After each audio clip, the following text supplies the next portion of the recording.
Con mi invitado voy a hablar de ese tema que les adelantaba sobre Cuba. ¿A quién le dieron la responsabilidad de pagarles el salario a los jubilados? Elías Amor, muchísimas gracias. Bienvenido una vez más a Ni Más Ni Menos con Yeleni Reina. ¿Qué tal? Pues muy bien y encantado de poder compartir aquí contigo un rato en tu programa y bueno, pues pasando mucho calor, que estamos en verano y es la época del año que ya estamos en fin, completamente extasiados ya. Están extasiados porque no están acostumbrados. Para nosotros acá Claro, es claro. como entrar en otra etapita más de calor. Al contrario, cuando vamos al invierno es que nos sorprendemos un poquito unos días. Y te agradezco por el horario a esta hora de la Bueno, noche. no hay problema ninguno, se hace encantado. Muy bien. Por conectarte. Y yo quiero que me hables de estas nuevas medidas de bancarización en Cuba. ¿Qué podemos esperar? No solamente de esas 176 medidas que hay todo un encierro con ellas, no han podido explicarlas.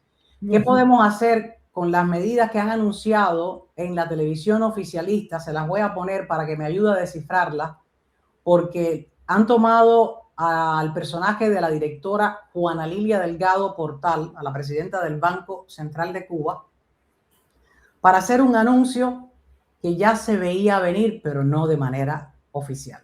Vamos a verlo juntos y me explica de qué se trata esto y luego entramos en otras noticias alrededor de lo que es reparar la economía dentro de Cuba y el tiempo que pueda tomar. Hay artículos relacionados con esto por estos días.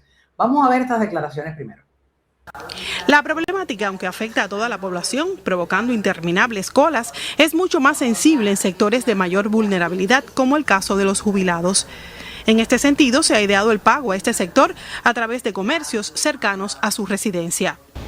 Buscando alternativas, hemos evaluado con los gobiernos me refiero a los gobiernos locales, la posibilidad de que los actores económicos asuman el pago de los jubilados de su demarcación.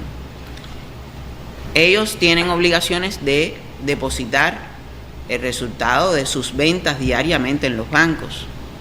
Y lo que hemos hablado es de crear una alianza entre esos actores económicos y los bancos, de manera que ellos puedan asumir parte del pago de los jubilados que están más cerca de sus domicilios.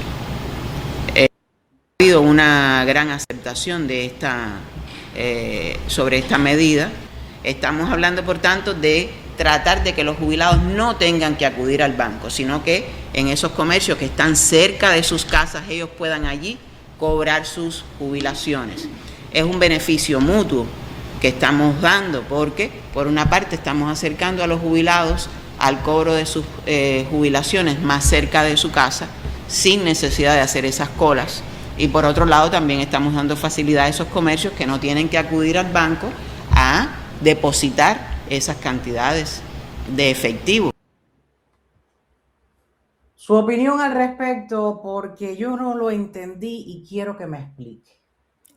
Bueno, pues es fácil de entender si nos ponemos en el sistema económico que rige la economía cubana desde hace 67 años.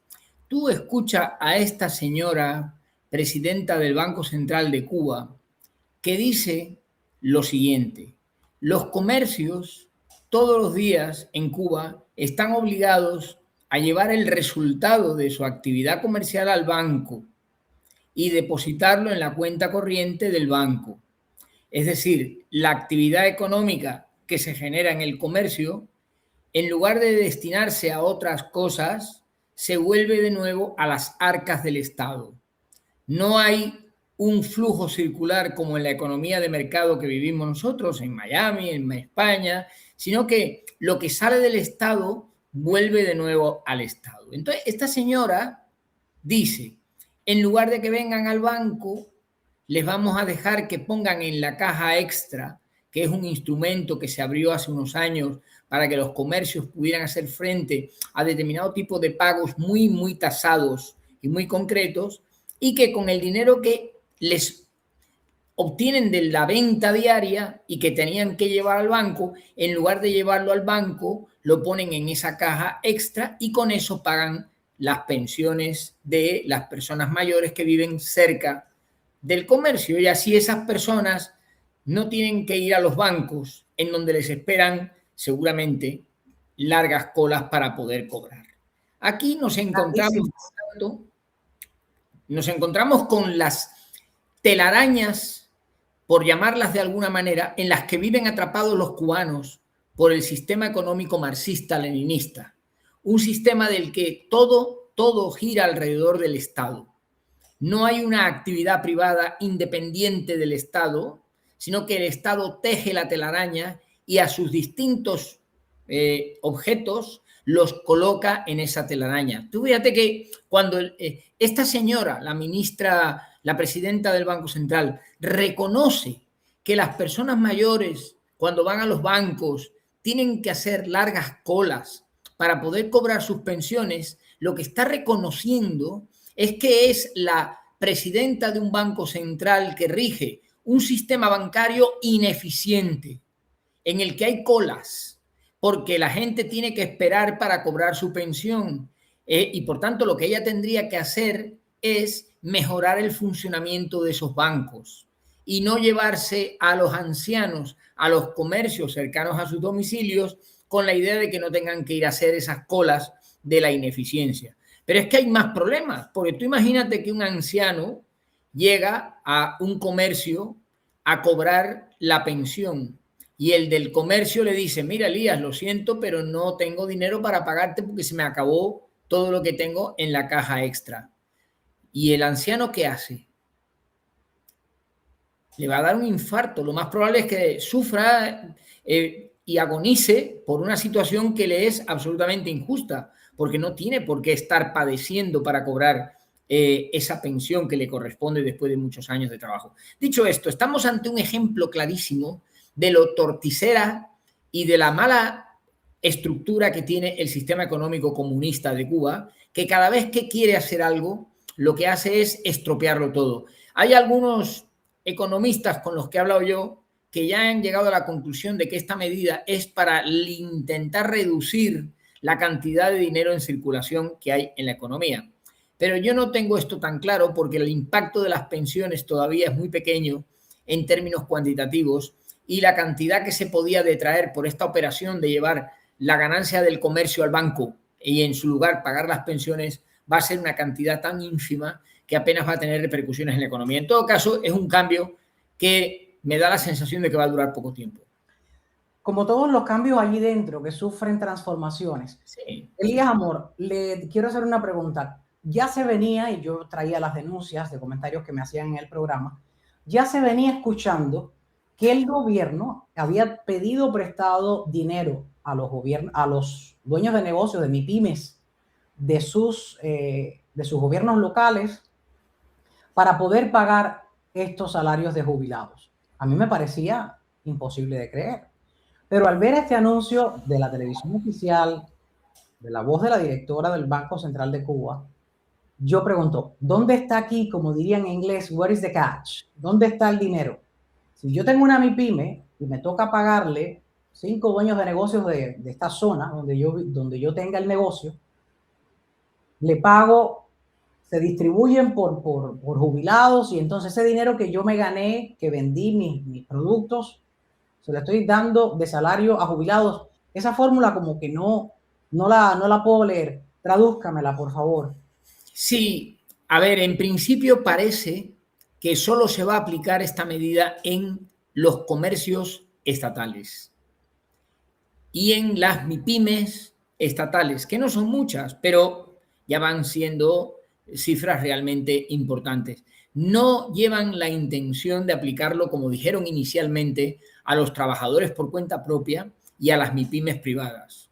Y evidentemente, si lo hicieran eso, lo que se produciría sería pues un mayor número de caída de empresas y de actividades económicas, porque un trabajador por cuenta propia que tiene unos márgenes muy pequeños de funcionamiento en la economía cubana no puede estar pensando en pagar pensiones a los jubilados de los alrededores de su casa. Por lo tanto, han echado para atrás sobre la marcha y han limitado la aplicación de esta medida, que es una medida descabellada, yo no la puedo calificar de otra manera, para los establecimientos del sector estatal. Los comercios, las tiendas que venden algunos artículos estatales, etcétera. No se va, insisto, a aplicar en el ámbito privado porque eso sería pues totalmente contraproducente. Un fracaso. Otro más. Sí, sí. Otro más. Yo tengo un comentario que voy a poner en pantalla y voy a leer, porque lo que se sufre ahí dentro de Cuba para cobrar tu salario y tu jubilación es todo un caos. Pero a eso se suman los porcentajes que te imponen si pagas con la moneda digital. Hasta cierto tiempo del día te ofrecen un producto que puedes pagar con moneda digital. Es un desastre. Voy a poner este comentario para leerlo porque me parece valioso, ¿no? Traerlo en el día de hoy y en esta conversación. Voy a alejarlo un poco para poderlo leer completo. Dice, no solo eso, sino que si necesitas extraer más de 4,000 pesos, no te lo pagan el mismo día. Igualmente hay colas desde la noche anterior, sin dormir para poder entrar al banco y por las noches. Hay borrachos que hacen la cola por dinero. Es la de nunca acabar allí, es la de nunca acabar. Y ahora, si ponen que ya los jubilados no van a tener que hacer ese tipo de recogida de dinero, ¿no? De cobrar su retiro en el banco, ¿se imagina las filas que le van a hacer a los dueños de negocio que le corresponda pagarle a esos retirados? Es algo como una especie de manicomio. Sí, yo, con respecto a la banca en Cuba, tengo una opinión formada desde hace muchos años. Los cubanos no se fían de los bancos y tienen razón cuando lo hacen así. La banca en Cuba fue completamente nacionalizada al principio de la revolución y los bancos privados cubanos, que eran de familias de cubanos, no eran tantos bancos extranjeros los que habían en Cuba, fueron robados virtualmente y pasaron a ser del Estado. De hecho, todavía quedan en algunas oficinas bancarias en La Habana los carteles de los nombres que tenían los bancos en la época anterior al año 59. No los han quitado, no sé por qué motivo, se mantienen a pesar de que luego tienen el nombre comunista puesto por encima. ¿Por qué los cubanos no se fían de los bancos? Al margen de los corralitos que se produjeron al principio de la revolución, que el primer corralito de América Latina lo hizo el Che Guevara, siendo a la sazón él el presidente del Banco Central de Cuba, en una etapa en la que liquidó prácticamente todas las reservas de oro que existían en el Banco Central de Cuba y dejó prácticamente esquilmado el país con las aberraciones económicas que hizo ese hombre al principio de su mandato. Cuando el gobierno cambió el papel moneda de una noche a la mañana y sustituyó digamos que el papel que estaba en las cuentas corrientes de los bancos por otro que era de nuevo cuño, muchísimos cubanos se quedaron sin nada, sin depósitos bancarios y solamente recibieron una pequeña contraprestación. Ese fue el inicio del desastre. Luego ha habido muchos más. Y al final lo que ha ocurrido con la banca en Cuba es que en lugar de actividad bancaria normal, como la que existe en Estados Unidos, en España, que tú vas, pides un préstamo, te dan el préstamo o no en función de tu solvencia, luego tú depositas el dinero, te haces un plan de jubilación. Todos esos productos financieros en Cuba son ficticios. Y la banca acaba siendo, y esto es real, con cualquier cubano con el que se habla, te lo dice, la banca acaba siendo un espía más del aparato de la seguridad del Estado, que investiga a ver de dónde le llega a este señor, a Elías Amor, el dinero que pone en la cuenta corriente. Porque si él gana 6,000 pesos, ¿cómo es posible que pueda poner 25,000 pesos? Y se dedican a eso. Hace no hay otro comentario que me decía no estaba aprobado. Hace mucho sentido. Le achacan a la falta de efectivo a la inflación. Pero claro, hace mucho sentido a esas fórmulas internas que vienen haciendo y deshaciendo desde entonces. No, la inflación tiene una importancia, pero que la inflación hay que primero entender lo que es. La inflación no es el origen, la inflación es el resultado. Como hay mucho efectivo en circulación en la economía cubana, porque la gente no se fía de los bancos y prefiere pagar todo en efectivo, por eso es por lo que hay inflación, entre otras muchas razones. Pero la inflación no es lo que explica la abundancia del dinero. La abundancia del dinero es la que provoca inflación. Es como cuando tú vas al mercado. Si tú vas al mercado a comprar papas y hay muy pocas papas, la gente tiene que pagar un alto precio por las papas, pero si hay muchas, prácticamente te las regalan. Eso es lo que pasa con la inflación, que lo que está midiendo es el valor del dinero con respecto al resto de los bienes. Entonces, en Cuba, el exceso de dinero provocado porque los cubanos no se fían de los bancos y todo el mundo en Cuba anda con los billetes en el bolsillo, tanto de pesos cubanos como de divisas, y no se fían de los bancos, es lo que explica que haya esta inflación que ahora en el mes de junio se ha situado en el 18,27 en tasa interanual, la cuarta más elevada de los 31 países de América Latina. Y eso empobrece a los cubanos, eso hace que las rentas, los salarios y las pensiones pierdan valor continuamente, y eso hace que no haya un solo activo en Cuba que pueda ser susceptible de valoración, porque la inflación se lo come prácticamente todo. Y lo peor de todo, Yanelis, es que el gobierno no hace nada para combatir la inflación. En otros países hay política monetaria, en Cuba el Banco Central es un órgano dependiente del gobierno que obedece al régimen comunista y no toma decisiones de autonomía, como en otros países son los bancos centrales. Por lo tanto, el desastre está servido y no hay que esperar absolutamente ningún resultado de lo que está pasando en la isla, en este ámbito concreto de la inflación, la política monetaria y los precios. Y de la bancarización. Sí. Elías Amor, un grupo de economistas cubanos independientes asegura que sacar a Cuba de la crisis no va a ser cuestión de meses, lo imaginamos, sino de años. Esto es un informe de 120 páginas que calcula que el país va a necesitar al menos 3 años. Aquí tengo parte de ese informe que pude hacer una captura de pantalla para tener la manera de poderlo ver, ¿no? Y que me pueda explicar su punto de vista y su análisis. Bueno, yo todavía no he tenido tiempo. Desde el punto de vista de tiempo, sabemos que hay que esperar, pero ellos le llaman una etapa de estabilización de emergencia a este informe, para poder frenar el colapso económico y poder enfrentar la crisis energética y recuperar sectores clave como la economía y el turismo.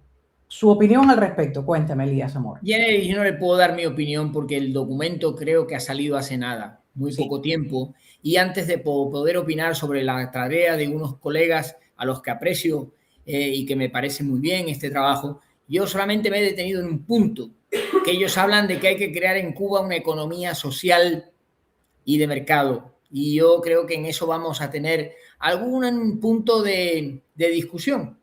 Pero bueno, sobre todo mencionaba un buen punto, ¿no?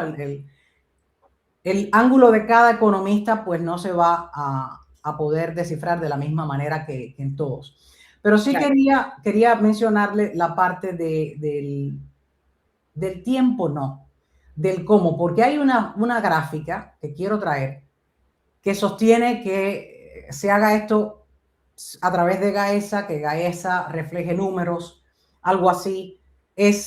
Básicamente es alinearse, pero no se menciona la parte de si Gaesa va a acceder a eso. Es muy fácil, hace falta elecciones libres, transparentes, data de economía y data sobre cifras no solo de Gaesa, de todo lo que el Estado pueda estar manejando, y es lo que yo ahí me temo que pueda ocurrir.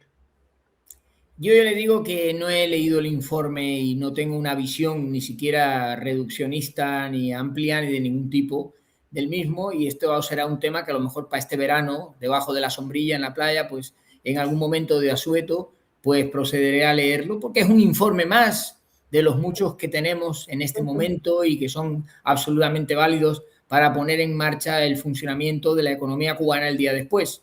Pero por eso mismo le digo que no he tenido el tiempo ni la posibilidad de estudiarlo y de analizarlo, aunque me consta que mis colegas han hecho un trabajo magnífico en el que podemos estar de acuerdo en un 99,9%, porque al final lo que queremos todos es que Cuba sea libre y democrática y que funcione como una economía de mercado normal, en condiciones normales. El llegar ahí, pues puede ir por otros caminos o por otras vías, pero el objetivo final es el mismo. Nosotros no nos acercamos a lo que pretende el régimen castrista, que tiene otro objetivo. El objetivo de los economistas yo lo tengo muy claro y entonces, bueno, pues habrá que leer a ver cómo se concreta el camino, ¿verdad? Qué pasos hay que ir dando y qué obstáculos hay que ir salvando, porque a lo mejor no todos estamos de acuerdo en la misma secuenciación. Claro, hay que integrar, según algunos de los puntos de las medidas, que son cerca de 19, hay que integrar recursos de GAESA al presupuesto del Estado y proceso de venta de activos. Transferir al Banco Central reservas internacionales hoy retenidas por GAESA. Y las veo tan distantes de una realidad que no solo me parece otro informe más, sino de cómo realizar algún tipo de cambios dentro de Cuba sin una reforma dentro de la cúpula del gobierno, lo veo distante. Bueno, yo creo que aquí en este programa yo ya expuse mi punto de vista hace tiempo, de que la transición en Cuba tiene que ser un proceso que mantenga perfectamente conectados los cambios económicos y políticos.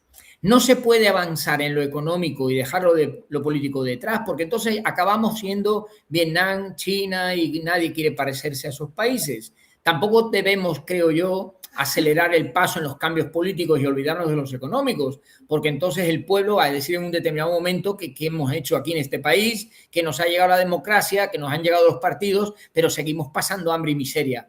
Y por tanto, creo que la solución, la más sensata, es practicar un proceso de ajuste en el que las medidas económicas vayan íntimamente relacionadas con las políticas y con una secuenciación perfecta.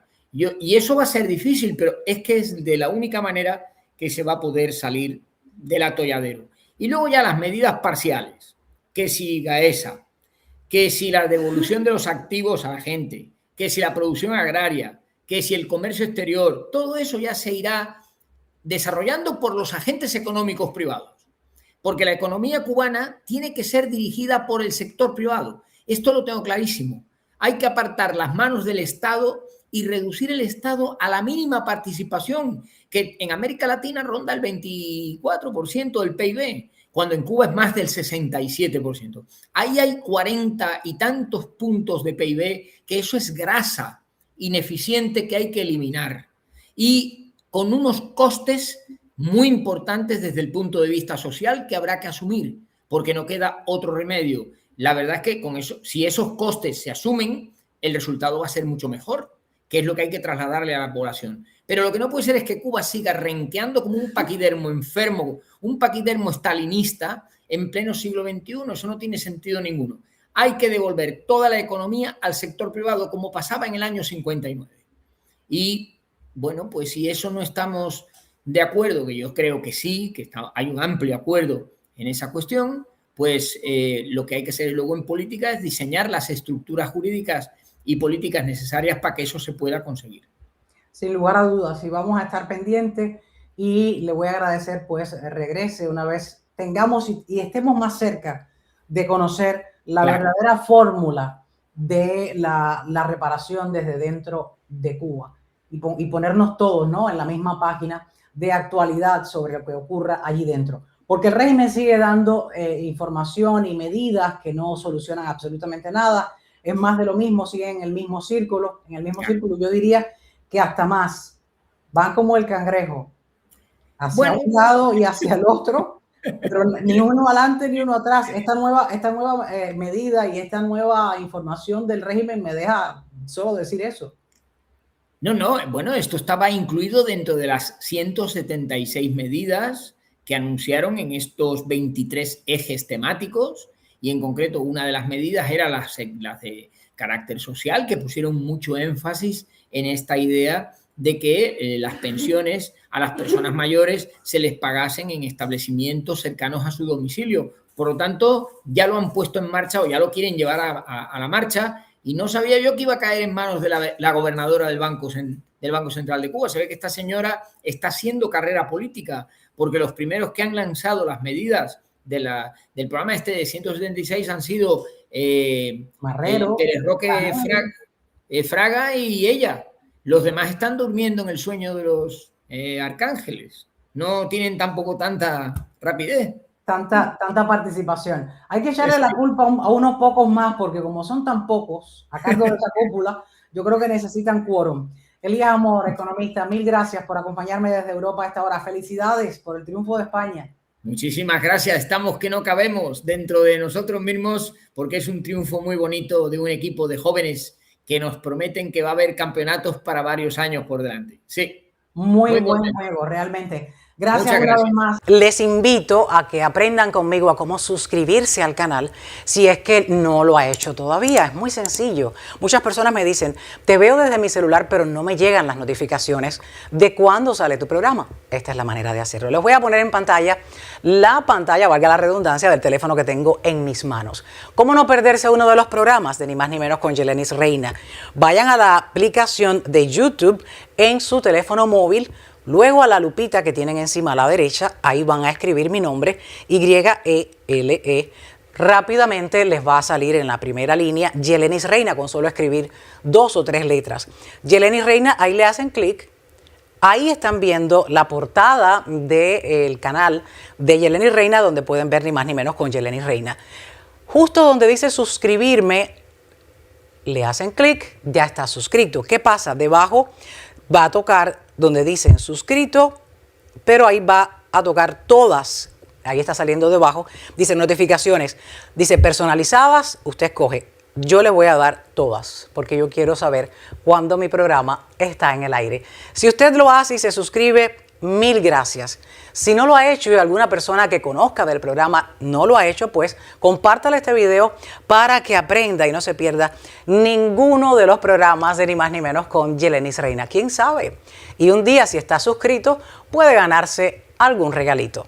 Mil gracias por ver el video, compártanlo para que muchas personas se enteren cómo recibir las notificaciones de Ni Más Ni Menos con Yelenis Reina. Ni más de lo que ocurre, ni menos de lo que nos importa.